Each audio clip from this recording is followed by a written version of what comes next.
बिहार विधानसभा चुनाव 2025 का परिणाम पूरे देश की राजनीति के लिए एक बड़ा संदेश बनकर आया है। महागठबंधन की करारी हार, आरजेडी का लगभग साफ हो जाना और एनडीए की ऐतिहासिक जीत, इन सबने राजनीतिक चर्चा का केंद्र ही बदल दिया है। लेकिन इस नतीजे के बाद जो सबसे ज्यादा पूछा जाने वाला सवाल है, वह यह है कि क्या बिहार की इस हार का असर झारखंड में मौजूद महागठबंधन पर पड़ेगा या नहीं पड़ेगा। क्या झारखंड का गठबंधन ढहने की ओर बढ़ सकता है?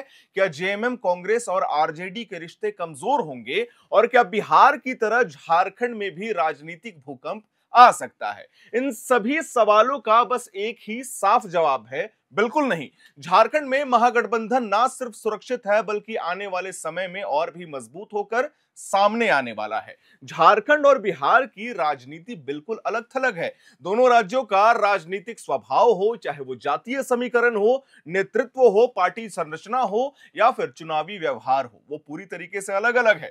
बिहार में महागठबंधन की हार के पीछे स्थानीय मुद्दे, राजनीतिक गलतियां और जमीन पर कमजोर तैयारी सबसे बड़ा कारण था। वोट चोरी वाला मामला भी कारण था। लेकिन झारखंड की कहानी इससे बिल्कुल अलग है। यहां महागठबंधन एक मजबूत नहीं, बल्कि एक राजनीतिक संतुलन है जो पिछले कई वर्षों से स्थिरता का आधार बना हुआ है। जबकि बिहार में गठबंधन का मूल केंद्र राजद था, झारखंड में इसका केंद्र जेएमएम है, और ऐसी पार्टी जिसका जनाधार और पकड़ दोनों किसी भी दूसरे सहयोगी दल से कहीं ज्यादा मजबूत है। यह बात सही है कि बिहार चुनाव 2025 में जेएमएम के अंदर निराशा थी, क्योंकि पार्टी बिहार में चुनाव लड़ना चाहती थी। उसने अपनी उपस्थिति दिखाने के लिए कुछ सीटों की मांग भी की थी, लेकिन आरजेडी और तेजस्वी यादव ने उन्हें कोई भी सीट नहीं दी। समय कम था और गठबंधन में फैसले अंतिम थे, इसीलिए जेएमएम को पीछे हटना पड़ा। इससे जेएमएम की नाराजगी बढ़ी है, लेकिन वह नाराजगी बिहार तक ही सीमित है। झारखंड में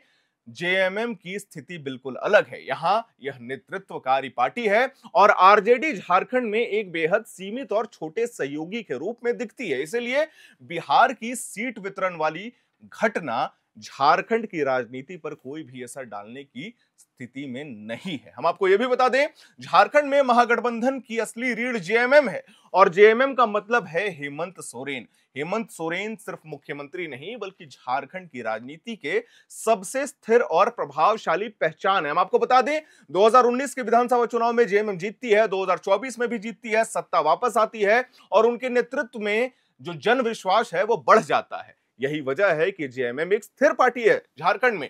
हेमंत सोरेन पार्टी, सरकार और गठबंधन को बेहद संतुलित तरीके से चलाने का अनुभव रखते हैं। उनके नेतृत्व में ना तो सहयोगी पार्टियों के बीच कोई भी टकराव होता है और ना ही कोई असंतोष खुलकर सामने आता है। ये मैं नहीं कह रहा, ये स्टैट्स कहते हैं। झारखंड में मुख्यमंत्री पद को लेकर कोई विवाद नहीं है, सीटों की लड़ाई नहीं है, नेतृत्व का संघर्ष नहीं है। यह व्यवस्था बिहार से बिल्कुल विपरीत है। बिहार में नेतृत्व आधारित नाराजगी और संगठनों के बीच खींचातान साफ दिखाई देती है। लेकिन झारखंड में जेएमएम, कांग्रेस और आरजेडी अपनी अपनी भूमिका अच्छी तरीके से पहचानते हैं। आरजेडी को यह बात पता है कि हमें कहां से चुनाव लड़ना है, वही कांग्रेस को यह बात भी पता है कि जैसा जेएमएम का आदेश आएगा, जैसा आला कमान का जो आदेश आएगा, हम उसी आधार पर चुनाव लड़ेंगे झारखंड में।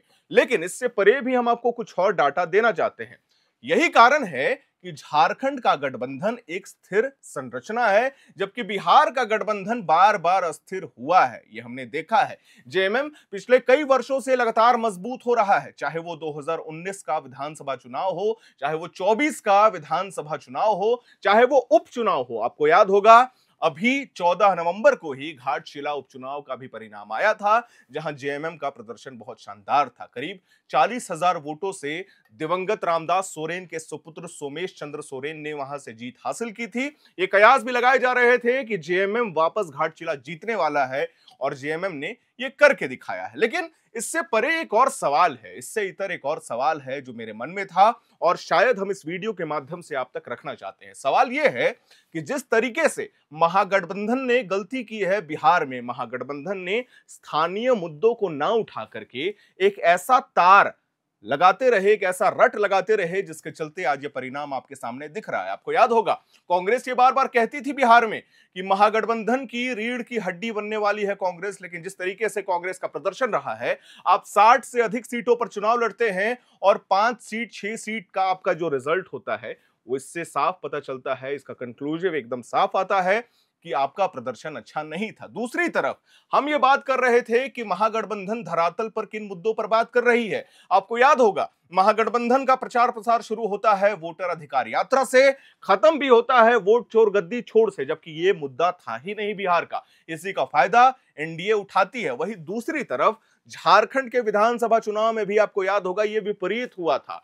एनडीए यहां पर डेमोग्राफी चेंज का मुद्दा उठा रही थी, जबकि जेएमएम मैयत सम्मान योजना हो, अबुआ आवास योजना हो या फिर जितने भी गरीब पिछड़े तबके वर्ग के लोग हैं उनको आगे बढ़ाने का झारखंड मुक्ति मोर्चा काम कर रही थी। और इसी का परिणाम आया कि झारखंड में ऐसा पहली बार होता है कि कोई भी रूलिंग पार्टी दोबारा से सत्ता में आती है। 19 में भी जीता, 24 में भी जीता, और जिस हिसाब से अभी प्रदर्शन है लोग खुश हैं और संतुष्ट हैं, चाहे वो मैयत सम्मान योजना के तहत हो, चाहे वो अबुआ आवास योजना के तहत हो। कुछ गलतियां हैं, कुछ बातें हैं जिसके चलते अभी भी, जैसे आप देख सकते हैं रोजगार का जो विषय है, आप पलायन के विषय पर बात कर लीजिए, कुछ लोगों को मैयत सम्मान योजना का राशि नहीं आ रहा है। खैर, इससे परे भी जेएमएम अभी लोगों के लिए ठीक काम कर रही है, लेकिन ये तो आने वाला समय बताएगा। हम टॉपिक पे वापस आते हैं, ये तो आने वाला समय बताएगा कि झारखंड मुक्ति मोर्चा, आरजेडी और कांग्रेस का जो गठबंधन है झारखंड में वो एक रहेगा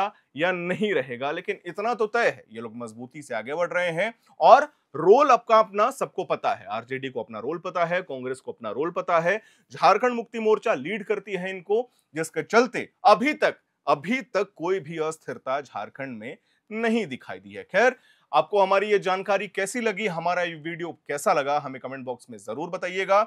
मैं उम्मीद करता हूं आपको हमारी ये जानकारी पसंद आई होगी। वीडियो को लाइक करिए, शेयर करिए, हमारे चैनल को सब्सक्राइब करिए, हमें सभी सोशल मीडिया प्लेटफॉर्म्स पे भी फॉलो करिएगा। कैमरे के पीछे मौजूद है मेरे सहयोगी अभिषेक मुकुंद, मेरा नाम है हर्षित और आप देख रहे हैं एयर नाउ।